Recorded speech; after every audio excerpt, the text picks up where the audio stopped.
Hi guys! Welcome back! Kasama ko ngayon yung mga bago kong naging kaibigan. Pare-parehas kaming trainees sa TIPCS. Kakatapos lang ng rehearsal namin kaya pupunta muna kami sa Cubao para mag-dinner. Mabuti nga at nakapag-banding kami kahit saglit.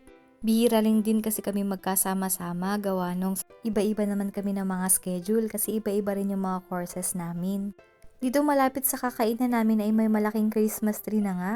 Pwede na nga mag-picture-picture dyan, kagaya ng ginagawa ng isa naming kasama. At ito, dito naman kami kakain. Ang kaso, hinarang ako ng guard kasi bawal daw magdala ng tubig or kahit anong drinks na galing sa labas. Kailangan doon ka bibili sa kanila ng inumin.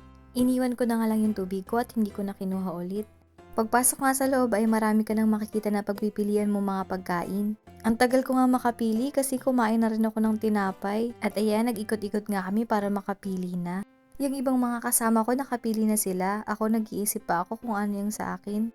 Medyo busog pa nga ako kaya ang napili ko na lang ay lugaw na lang.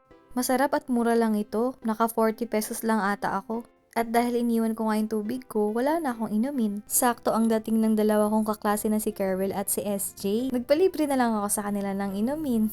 Thank you! Kahit maiksing time lang, nag-enjoy akong kasama yung mga bago kong kaibigan. Yun lang guys, thank you sa panonood. Love and peace! Mwah!